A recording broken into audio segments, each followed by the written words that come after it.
Hello everyone, welcome back to my channel Gaurav Sharma. और इस video में मैं आपके साथ कुछ क्वेश्चन सोल्व आउट करूंगा जो आपके दिसंबर 19 के एग्ज़ाम में पूछे गए हैं। तो यहाँ पे एक पहली प्रॉब्लम आपसे पूछी गई है। इस प्रॉब्लम के अंदर देख लेते हैं हमसे क्या पूछा जा रहा है। तो identify from following the product of K electron capture by the nucleus. तो इस क्वेश्चन में जनरली आपसे ये पूछा जा रहा है कि अगर जो हमारा न्यूक्लियस होता है वो के इलेक्ट्रॉन को कैप्चर कर लेता है तो हमें प्रोडक्ट में क्या मिलता है, न्यूट्रॉन, न्यूट्रिनो या फिर पॉजिट्रॉन। हमको कुछ आंसर दिए गए हैं। ऑप्शन ए में दिया गया है A only, A and B, C only, B and C. ठीक है, तो चलिए इस क्वेश्चन को सोल्व आउट कर लेते हैं। सबसे पहले हमको पता है हमारे पास एक न्यूक्लियस होता है और उसके चारों ओर सेल्स बनी होती हैं।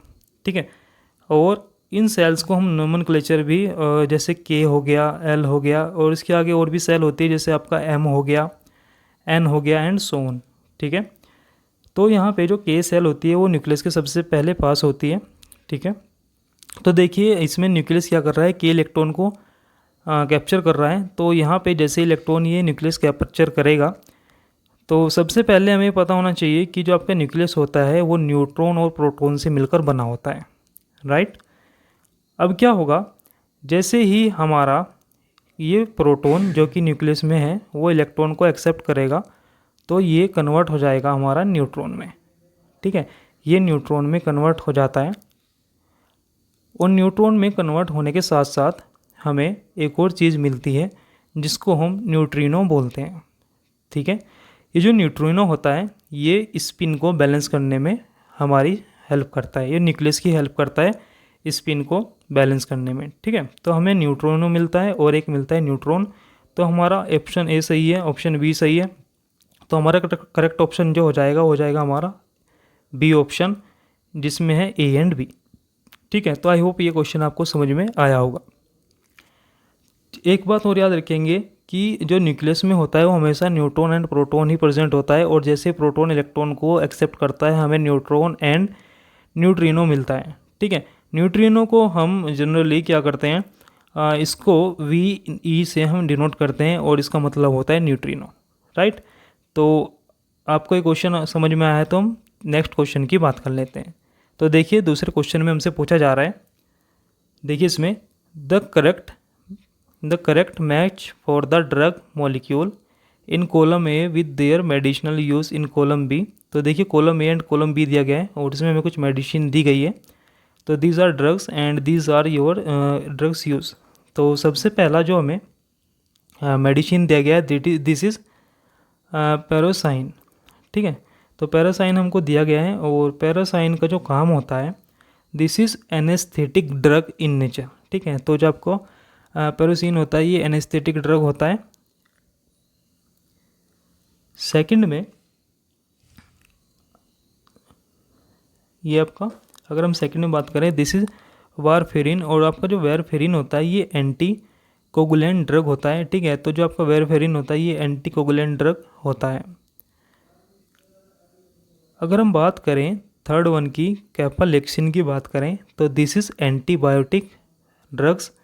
ठीक है, तो ये जो आपको ऑप्शन दिए गए हैं ये करेक्ट ऑर्डर में दिए गए हैं। पहले का पहला ही ऑप्शन है, दूसरे का दूसरा ही ऑप्शन है और तीसरे का तीसरा ही ऑप्शन है। तो इसके अकॉर्डिंग हम देखें अगर ऑप्शन में, तो जो हमारा पहला ऑप्शन है ए वो हमारा करेक्ट ऑप्शन है। पी का ऑप्शन फर्स्ट है, देख सकते हैं पी का जो ऑप्शन है वो फर्स्ट करेक्ट है, और सेकंड का ऑप्शन सेकंड ही करेक्ट है, और जो थर्ड वन है उसका जो ऑप्शन करेक्ट है वो थर्ड ही करेक्ट है। ठीक है, तो इससे हम देख सकते हैं कि जो हमारा ऑप्शन है वो पहला ही करेक्ट हो गया है। ठीक है, तो ये हमारा जो पहला ऑप्शन है ये करेक्ट हो गया है। चलिए एक और एग्जांपल की बात कर लेते हैं। ये आपके पॉलीमर से क्वेश्चन पूछा गया है। In a polymer of N monomer unit the root mean square separation between the two end is proportional to. तो देखिए इस क्वेश्चन में आपसे पूछा गया है कि एक पॉलीमर है जो एन मोनोमर से मिलकर बना है।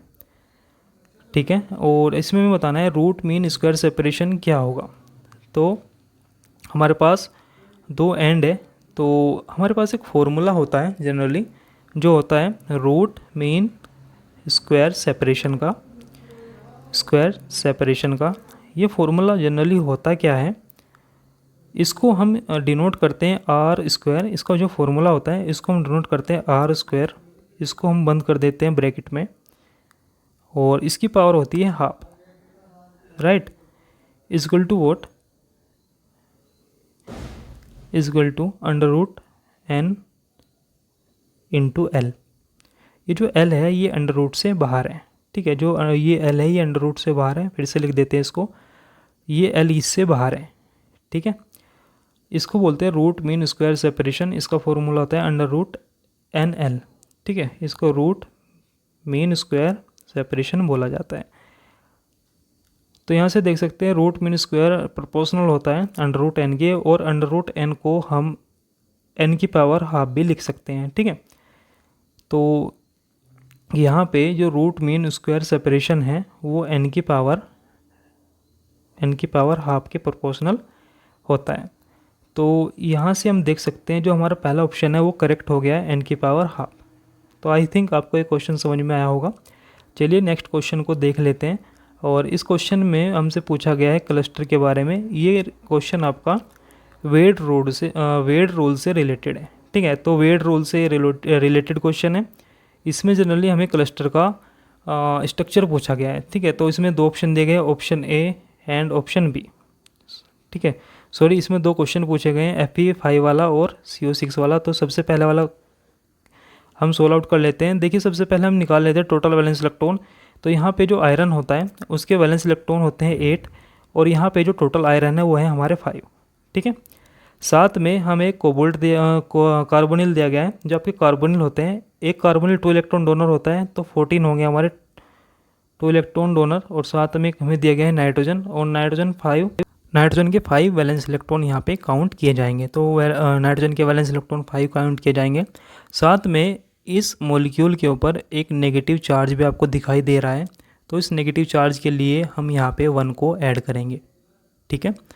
अब हम क्या करेंगे, इस टोटल को हम क्या कर लेंगे, सोल्व आउट कर लेंगे। और सोल्व आउट करने के बाद ये हो जाएगा हमारे पास 40 + 28, sorry it is return 32 but it is 28 + 6, right.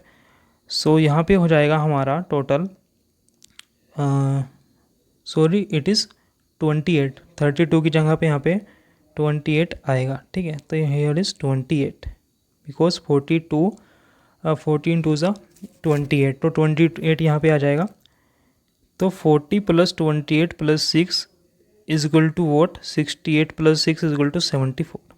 तो यहाँ पे जो टोटल वैलेंस इलेक्ट्रॉन आ गया है वो हमारा आया है 74। अब दूसरा हम क्या काम करते हैं, यहाँ पे निकालते हैं पैक। तो this is polyhedral electron count, और इसे कैसे निकालते हैं, टोटल वैलेंस इलेक्ट्रॉन में से हम माइनस कर देते हैं 12 × n। यहाँ पे जो n होता है this is the total number of metal given in a cluster, और इसे 2 से डिवाइड कर देते हैं। तो देखिए क्या आएगा, टोटल वैलेंस इलेक्ट्रॉन हमारे पास आ गए हैं कितने, 74 - 12 इंटू, देखिए n यहाँ पे 5 है, ठीक है। टोटल नंबर ऑफ मेटल कितने हैं, 5, तो मैं यहाँ पे 5 लिख देता हूँ और इसको 2 से डिवाइड कर देता हूँ। तो जैसे इसको मैं सोल्व आउट करूँगा तो यहाँ पे मेरे पास आएगा 14 / 2 = 7।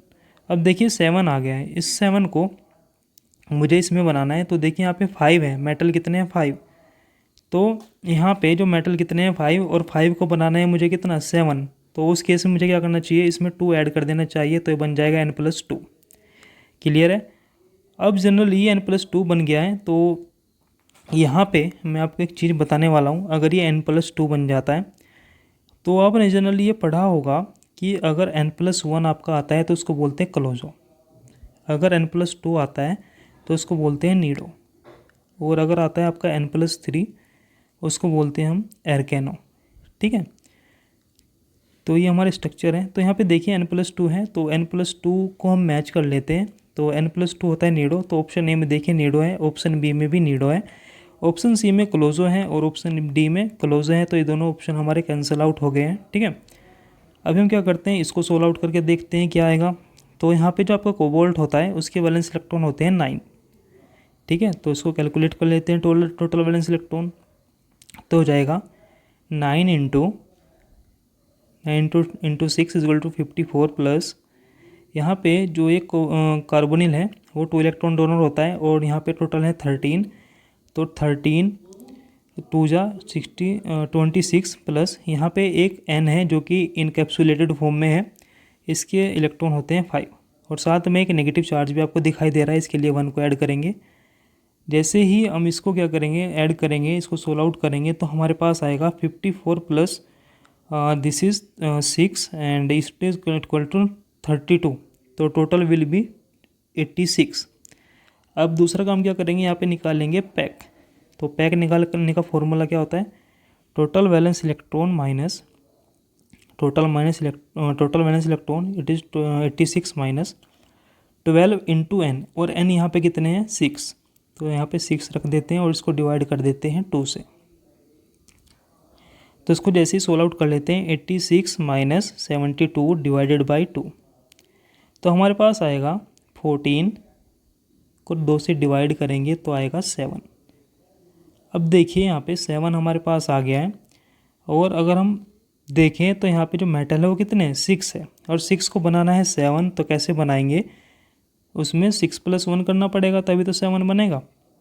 इसका मतलब n + 1 करना पड़ेगा, और n + 1 को हम यहाँ से अगर देखें तो जो n + 1 का स्ट्रक्चर होता है वो क्या होता है, क्लोजो होता है। ठीक है, तो n + 1 का स्ट्रक्चर क्या होता है, क्लोजो होता है। इसका मतलब जो हमारा बी ऑप्शन है वो हमारा क्या हो गया, करेक्ट ऑप्शन आ गया है, नीडो एंड क्लोजो। तो B option is the correct option. ठीक है, अभी नेक्स्ट क्वेश्चन को देख लेते हैं। तो नेक्स्ट क्वेश्चन में देखिए आपसे पूछा गया है,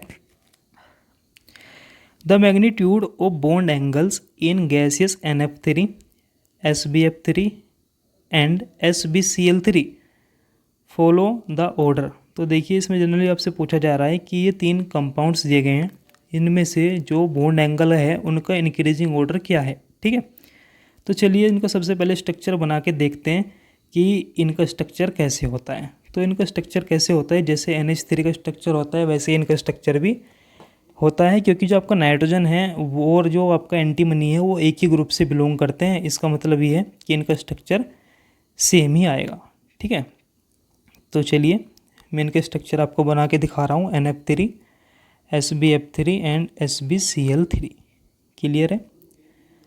अब देखिए कैसे इसको सोल्व आउट करेंगे।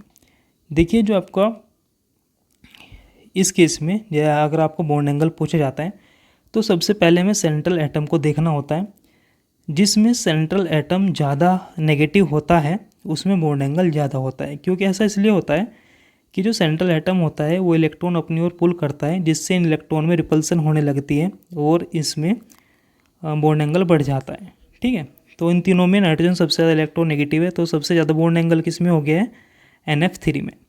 अब देखिए इसमें मेटल सेम है, इसमें मेटल सेम है, सेंट्रल एटम दोनों में सेम है। इस केस में जो सराउंडिंग एटम्स होते हैं जिनका साइज ज़्यादा होता है उसका बॉन्ड एंगल हमेशा ज़्यादा होता है, क्योंकि इनके बीच में रिपल्शन होती है। तो इनके बीच में रिपल्शन होने से इसमें क्या होगा, बॉन्ड एंगल ज़्यादा हो जाएगा। लेकिन यहाँ पे जो फ्लोरीन है ये छोटे साइज़ के, इनमें रिपल्शन नहीं होता है। ठीक है, तो इनका बॉन्ड एंगल कम ही रहेगा। तो यहाँ पे जो ऑर्डर आया है हमारे पास, अगर हम ऑर्डर की बात करें तो ऑर्डर अगर हम देखें तो NF जो 3 होगा वो क्या होगा, उसका जो बॉन्ड एंगल आएगा वो सबसे ज़्यादा आएगा, NF3 का बॉन्ड एंगल सबसे ज़्यादा आएगा। उसके बाद SbCl3 आ जाएगा, उसके बाद SbF3 आ जाएगा। आई होप आपको ये समझ में आया होगा। तो चलिए ऑप्शन में इसको देख लेते हैं। ऑप्शन में देखने पर हमें ऑप्शन नंबर देखिए ए में NF3 यहाँ पे दिया गया है, या फिर ऑप्शन नंबर डी में NF3 यहाँ पे दिया गया है। यहाँ पे सी और बी ऑप्शन क्या है, गलत है, क्योंकि NF3 का बॉन्ड एंगल सबसे ज़्यादा है। उसके बाद SbCl3 दिया गया है डी ऑप्शन में, उसके बाद SbF3। इसका मतलब हमारा करेक्ट ऑप्शन क्या हो गया है, डी। चलिए नेक्स्ट क्वेश्चन को सोल्व आउट कर लेते हैं। तो नेक्स्ट क्वेश्चन हमें पूछा गया है, the correct statement for dithionite and dithionate anion from the followings are. तो कुछ स्टेटमेंट्स आपको दी गई है डाईथायोनाइट के बारे में और डाईथायोनेट के बारे में। तो देखिए क्या क्या स्टेटमेंट आपको दी गई है। जो हमारी पहली स्टेटमेंट है उसके बारे में हम रीड आउट कर लेते हैं। तो देखिए पहली स्टेटमेंट है both have sulphur sulphur bond. B statement है both are dianionic. C statement है oxidation state are +3 and +5 respectively. And D option is sulphur in dithionate has lone pair. तो देख लेते हैं कौन सा इसमें करेक्ट होगा।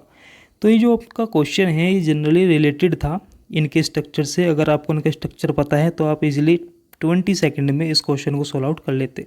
तो चलिए इनका स्ट्रक्चर बना लेते हैं। H2O4 2 नेगेटिव, इसको बोलते हैं डाइथायोनेट, ठीक है। एक होता है H2O6 2 नेगेटिव, इसको बोलते हैं डाइथायोनाइट। क्लियर है। अब देखिए इनका स्ट्रक्चर अगर बना जाए तो दोनों में ही एक सिंगल बॉन्ड होता है सल्फर सल्फर के बीच में। तो मैंने H2O4 2 नेगेटिव का स्ट्रक्चर बना दिया है और H2O6 का जो स्ट्रक्चर होगा वो कुछ इस तरह से होगा, ठीक है। इस तरह से इसका स्ट्रक्चर हो जाएगा। अब देखिए, अब स्टेटमेंट को चेक करते हैं। देखिए पहला स्टेटमेंट क्या बोलता है, both have sulphur sulphur bond. तो हम देख सकते हैं यहाँ पे सल्फर सल्फर बॉन्ड है और यहाँ पे भी सल्फर सल्फर के बीच में बॉन्ड है। इसका मतलब हमारे स्टेटमेंट एक करेक्ट है। अब बी स्टेटमेंट देखिए, बोथ आर डायनाइनिक, दोनों के ऊपर -2 चार्ज है। तो पहले के ऊपर भी -2 चार्ज है, दूसरे के ऊपर भी -2 चार्ज है। इसका मतलब बी स्टेटमेंट भी करेक्ट हो गया है। चलिए या तो ऑप्शन ए सही हो सकता है या बी सही हो सकता है या फिर ये फोर्थ सही हो सकता है। थर्ड ऑप्शन हमारा गलत है।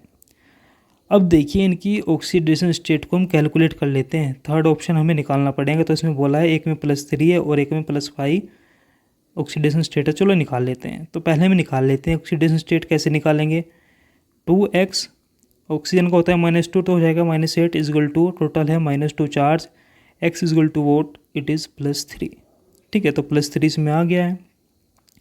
अब दूसरा कैलकुलेट करेंगे 2x।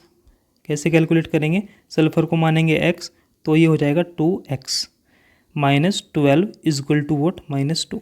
जैसे इसको सोल्व आउट करेंगे तो यहाँ पे हमें जो मिलेगा x की वैल्यू वो क्या आएगा, +5 आ जाएगा, ठीक है। तो इसका मतलब ये है कि एक में +3 है एक में +5 है। इसका मतलब सी ऑप्शन हमारा करेक्ट है, ठीक है। अब बात कर लेते हैं डी की। तो ये बोल रहा है कि इसमें जो डाइथाइनेट है उसके पास लोन पेयर, तो इसमें किसी में भी लोन पेयर प्रेजेंट नहीं है। इसका मतलब डी ऑप्शन हमारा गलत है। तो यहाँ से जो पहला ऑप्शन है वो हमारा क्या हो गया, करेक्ट हो गया, क्योंकि स्टेटमेंट ए, बी और जो सी है वो हमारा क्या है, करेक्ट स्टेटमेंट है, राइट।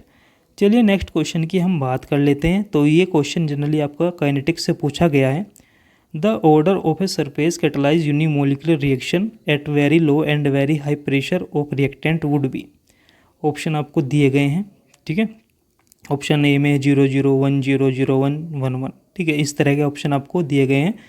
तो जनरली ये जो क्वेश्चन है ये काइनेटिक्स है। इसकी मैं आपको रिएक्शन करके दिखाता हूँ कि कैसे यहाँ पे रिएक्शन होती है। तो देखिए एक रिएक्शन होती है A+S, सपोज कर लेते हैं A+S कोई रिएक्टेंट है जो कि हमारा रिवर्सिबल रिएक्शन है। तो यहाँ पे रेट है फॉरवर्ड के लिए K1 और बैकवर्ड के लिए K इनवर्स, ठीक है। और प्रोडक्ट हमारे पास सॉलिड से ट्रांजिशन स्टेट बन रही है AS, ठीक है।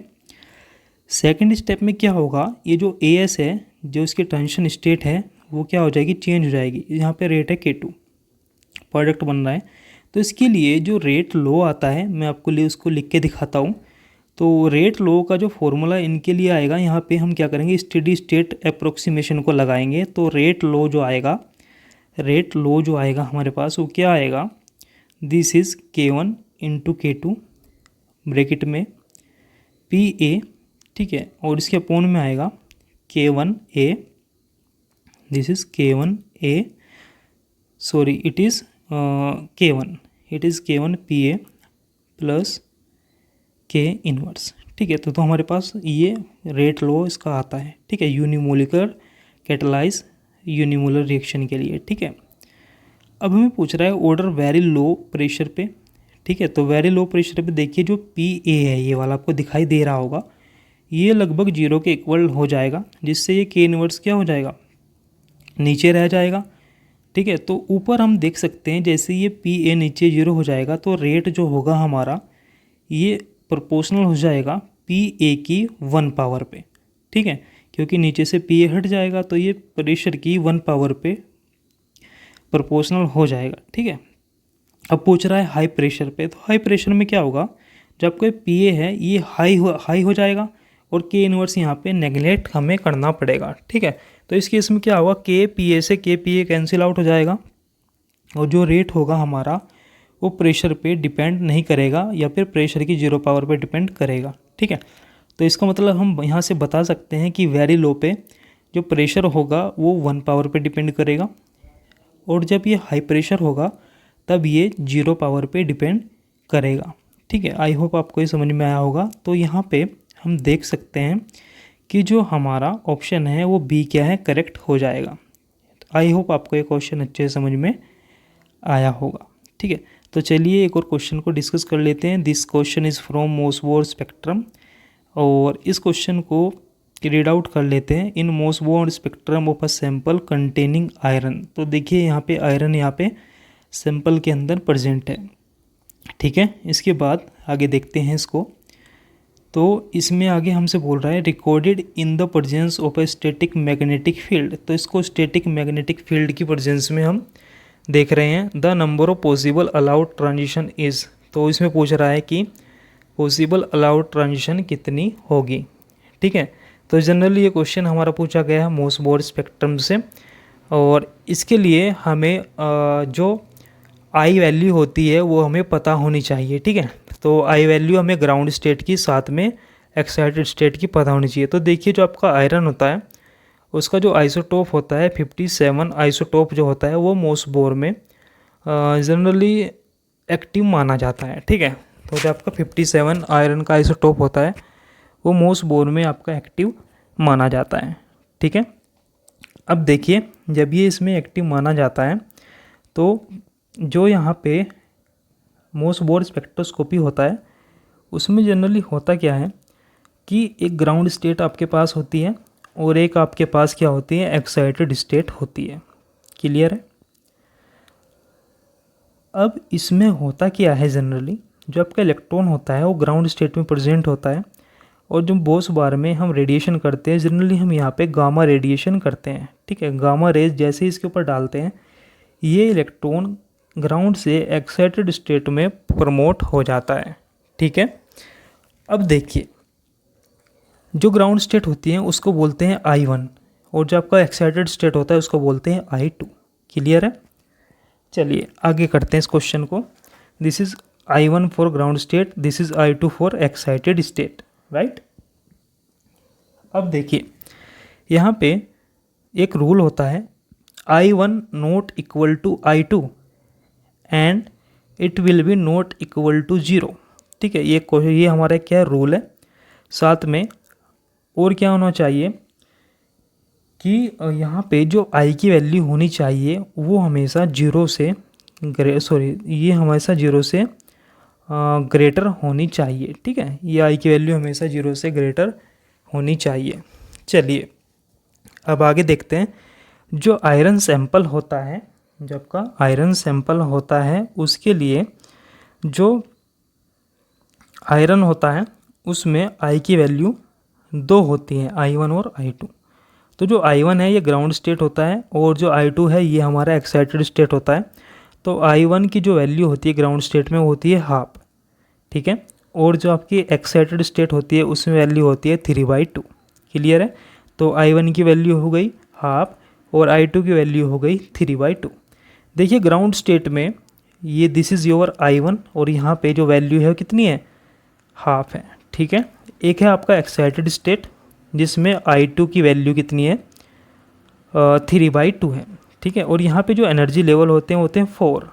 यहाँ पे जो वैल्यू I की है वो है 3/2, यहाँ पे 4 एनर्जी लेवल है, यहाँ पे 2 एनर्जी लेवल है। अब ये कैसे एनर्जी लेवल आए ये मैं आपको निकाल के दिखाता हूँ। देखिए आपके पास एक फॉर्मूला होता है टोटल एनर्जी लेवल निकालने का। टोटल एनर्जी लेवल निकालने का फॉर्मूला होता है 2Ni+1। 2Ni+1 यहाँ पे 2 रहेगा। n क्या है, टोटल नंबर ऑफ मेटल। तो मेटल तो आयरन एक ही है तो 1 लिख देंगे। I की वैल्यू ग्राउंड स्टेट में कितनी होती है, 1/2। तो 1/2 मैंने ग्राउंड स्टेट के लिए लिख दिया +1। इसको जैसे ही सोल्व आउट करेंगे तो मेरे पास आएगा 2। तो यहाँ पे ग्राउंड स्टेट मैंने आपको दिखाई है 2। क्लियर है। ऐसे ही एक्साइटेड स्टेट के लिए निकाल लेते हैं एनर्जी लेवल। तो कैसे निकालेंगे, फिर से फॉर्मूला लगाएंगे। फॉर्मूला क्या है, 2Ni+1। अब यहाँ पे 2 इंटू मेटल तो एक ही है तो 1 ही रखेंगे। I की वैल्यू इस बार एक्साइटेड स्टेट में कितनी है, 3/2। तो यहाँ पे 3/2 रख देंगे +1। जैसे इसको सोल्व आउट करेंगे ये आएगा बिकम्स इक्वल टू 4। ये 4 आ जाएगा। तो यहाँ पे देखिए यहाँ पे 4 आ गया है मेरे पास, ठीक है। जैसे ये 4 आया है तो मुझे पता चल गया कि जो एक्साइटेड स्टेट है उसमें जो एनर्जी लेवल है वो कितने 4 है। तो मैंने यहाँ पे, आप ऊपर देख सकते हैं, मैंने यहाँ पे 4 एनर्जी लेवल को दिखाया गया है, ठीक है। ये मैंने यहाँ पे 4 एनर्जी लेवल दिखाया है। यहाँ पे कोई भी मैग्नेटिक फील्ड अप्लाई नहीं किया था, ठीक है। तो कोई भी मैग्नेटिक फील्ड अप्लाई नहीं किया था। अब जैसे ही मैं यहाँ पे कोई मैग्नेटिक फील्ड अप्लाई करता हूँ तो जो आपके एनर्जी लेवल है ग्राउंड स्टेट वाले ये भी स्प्लिट हो जाएंगे और एक्साइटेड स्टेट वाले भी स्प्लिट हो जाएंगे। तो ग्राउंड स्टेट वाले स्प्लिट हो जाएंगे +½ में और -½ में। जो आपके एक्साइटेड स्टेट वाले होंगे ये भी क्या होंगे, ये भी आपके स्प्लिट हो जाएंगे। देखिए कैसे स्प्लिट होते हैं ये लेवल्स। जो 3/2 प्लस होगा वो सबसे ऊपर आएगा, उसके बाद आएगा +½ उसके बाद आएगा आपका -½ उसके बाद आएगा -3/2, ठीक है। तो इस तरह से ये स्प्लिट हो गया है। ये स्प्लिट कब हुआ, जब हमने स्टैटिक मैग्नेटिक फील्ड को अप्लाई किया है, ठीक है। तो अब देखिए हमारे पास एक सिलेक्शन रूल होता है ट्रांजिशन होने का, del mi = वोट 0 और +-1। इसका मतलब ये है कि जो स्पिन में डिफरेंस आना चाहिए या तो 0 आना चाहिए या फिर वो +-1 होना चाहिए। तो वहाँ पे जो ट्रांजिशन होगी वो अलाउड ट्रांजिशन मानी जाएगी, ठीक है। या तो डिफरेंस 0 आ जाए या फिर डिफरेंस +-1 आ जाए, ठीक है। अब देखिए तो 0 +-1 कैसे करेंगे करके देखते हैं। जैसे देखिए यहाँ +½ से +½ तक मैंने ट्रांजिशन करा है, तो इस केस में जो डिफरेंस आएगा इन दोनों का वो 0 आएगा। +½ - +½ = 0। तो यहाँ पे जो सिलेक्शन रूल है वो फॉलो हो रहा है, del mi = 0 ये फॉलो हो रहा है। इसका मतलब ये ट्रांजिशन यहाँ पे पॉसिबल है, ठीक है। ये ट्रांजिशन क्या है, पॉसिबल है, क्योंकि यहाँ पे 0 आ रहा है। अब देखिए +½ में अगर मैं क्या करूँ, +1 ऐड कर देता हूँ तो ये हो जाएगा +3/2। तो इसका मतलब ये ट्रांजिशन भी मेरे पास अलाउड ट्रांजिशन है, ठीक है। अब तीसरी देखिए, अगर इसमें से एक माइनस कर देते हैं तो आएगा -½ इसका मतलब ये भी ट्रांजिशन अलाउड ट्रांजिशन है, क्लियर है। अब ऐसे ही -1/2 के लिए देख लेते हैं। तो -1/2 से जब -1/2 तक जाएंगे तो सिलेक्शन रूल कौन सा फॉलो होगा, 0 वाला, क्लियर है। अब जैसे इसमें एक ऐड करेंगे तो ये चेंज हो जाएगा किस में, +½ में। +1 ऐड करने से ½ में चला जाएगा। और जब इसमें से -1 सब्ट्रैक्ट करेंगे तो ये चेंज हो जाएगा -3/2 में, ठीक है। तो यहाँ से हम देख सकते हैं इसके लिए 3 ट्रांजिशन हमारे पास आ रही है, ठीक है। और इसके लिए भी हमारे पास 3 ट्रांजिशन आ रही है, ठीक है। अगर मैं इन टोटल को देखूं तो ये जो टोटल ट्रांजिशन आई है वो 6 आई हैं, ठीक है। तो टोटल ट्रांजिशन हमारी कितनी है, 6 है, ठीक है। तो इस तरह से हम मोसबोर के जो क्वेश्चन होते हैं उनको सोल्व आउट कर सकते हैं, ठीक है। तो जो टोटल ट्रांजिशन आ गई हैं वो कितनी आ गई है, 6 आ गई हैं। इसके लिए क्वेश्चन में देख लेते हैं हमें ऑप्शन नंबर, देखिए आप थर्ड में 6 हमको आंसर दिया गया है। इसका मतलब ये है कि यहाँ पे जो ऑप्शन नंबर 3 है वो हमारा करेक्ट है। तो ये क्वेश्चन हमारा मोसबोर स्पेक्ट्रोस्कोपी से था, और मोसबोर स्पेक्ट्रोस्कोपी से लगभग हर साल आपका क्वेश्चन पूछा जाता है। तो Mossbauer spectroscopy is very important for your CSIR NET and GATE examination. तो आपको मोसबोर स्पेक्ट्रोस्कोपी की ज़रूर करना चाहिए, ठीक है। तो मैं ऐसी आशा करता हूँ कि आपको ये जो क्वेश्चन है ये सारे आपको समझ में आए होंगे। मैंने इसको ट्राई किया है बहुत अच्छे से एक्सप्लेन करने का। तो अगर आपको ये क्वेश्चन समझ में आए हैं तो प्लीज़ इस वीडियो को लाइक कीजिए और अपने फ्रेंड्स के साथ इसको शेयर कीजिए, ठीक है। और साथ में आप मेरे चैनल को सब्सक्राइब कर लीजिए ताकि आपको आने वाली वीडियो का नोटिफिकेशन मिलता रहे। साथ में हम इसमें जॉब रिलेटेड पोस्ट भी डालते हैं। So thank you, good luck.